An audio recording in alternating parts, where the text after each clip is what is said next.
If I needed you, would you come to me? Would you come to me to ease my pain? If you needed me, I would come to you. I'd swim the seas to ease your pain. Hey everybody, welcome back to our immigration vlog, also known as the Welcome Home Project for Lynn Community Health Center. This week we checked in with a bunch of staff at the health center to see what are your questions about immigration and try to start answering things that are on staff members' minds as we try to care for our patients. So today I thought it would be cool if we take a little canoe ride here on the river and try to answer some of those questions. So let's see what you guys are asking. So Vanessa was telling me that she has a question about public charge, and we'll try to answer it in today's vlog. Okay. What's your question?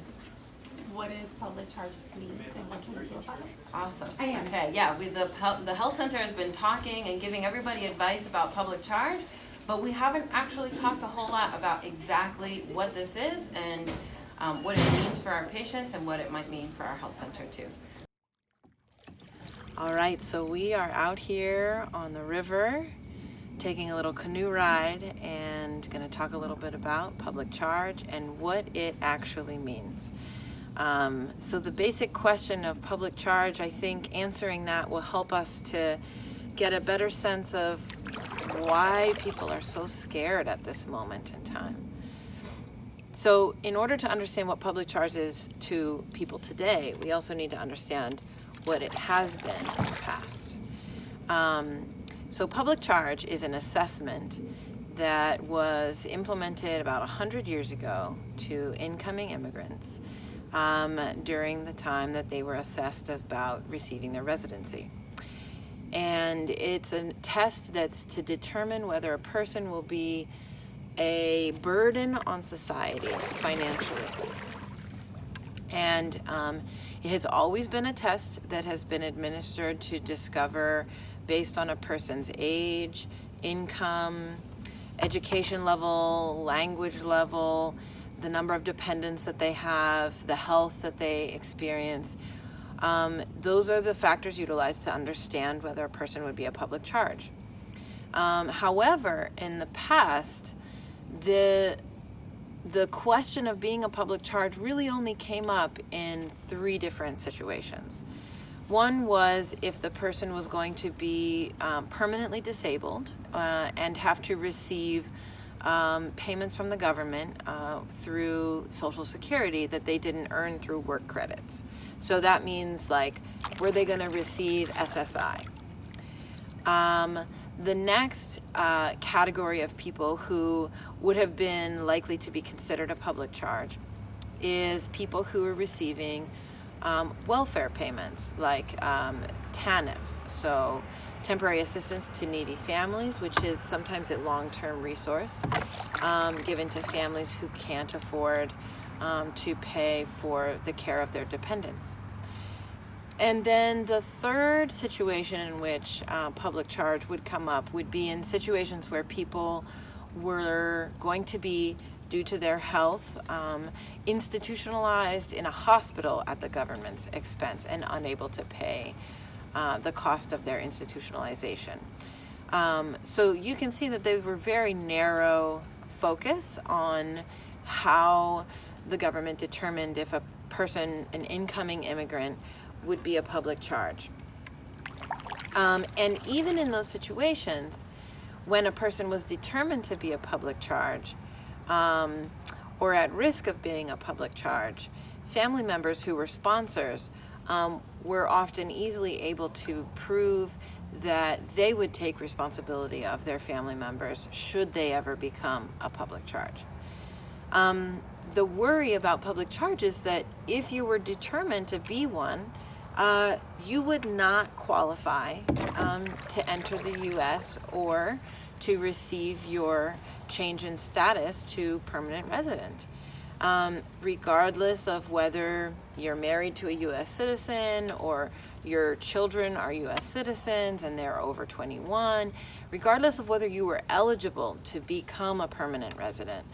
The thing to remember about public charge is, as it's going to be implemented on October 15th, is that people will be judged based off of their income in a very heavy way. If people make less than 125% of the federal poverty line, they will be very negatively impacted in their application. And it would take a sponsor earning somewhere around 250% of the federal poverty line in order to counteract that negative weighted factor. Health is another one that's going to be very heavily weighted. If a person has a chronic health condition or a disability, they will be considered heavily weighted against them in their application. So you can see how lawyers and advocates for immigrants are concerned, because this is a very discriminatory law or rule change.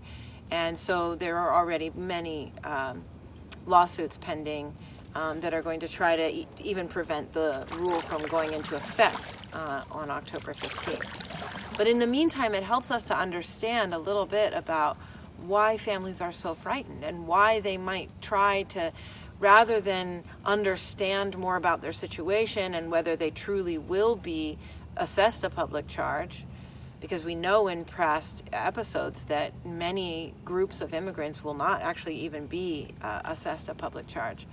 It helps us to understand a little bit more about why somebody would be so concerned and make the decision to just de-enroll in all their benefits rather than consult the appropriate professionals to see if they will really even be assessed a public charge. So what can we do about this? Is a really good question. One of the things that you can do is actually what you're doing right now, educating yourself, watching this vlog. Another thing is to really try to follow some of the recommendations that we're giving in this vlog about how to treat patients, how to make sure that you're not documenting people's immigration status, making sure that you're educating patients on their rights towards health insurance, and also directing patients towards the places where they can actually get that really crucial information that will determine whether or not they are at risk of being assessed a public charge assessment and also found to be a public charge if they are going to face an assessment. So for now, we're going to leave that question to rest, and I hope that this video helps you to understand a little bit more about what is this assessment called the public charge, why has it been so much in the news, and also why it produces so much fear for immigrant families, even though it has been an assessment that's been around for a long time. Hopefully we can answer and continue to answer your questions as the weeks go on. Please email me at the email on your screen, and I look forward to speaking with all of you and continuing to do this work that we do to take care of our entire community in Lynn. Thanks so much. Bye. We shall be known by the company we keep, by the ones who circle round to tend these fires. We shall be known by the ones who sow and reap the seed to change a life from deep within the earth. It is time now, it is time now that we thrive. It is time we lead ourselves into the well. It is time now, and what a time to be alive. In this great turning we shall learn to lead in love. In this great turning we shall learn to lead in love.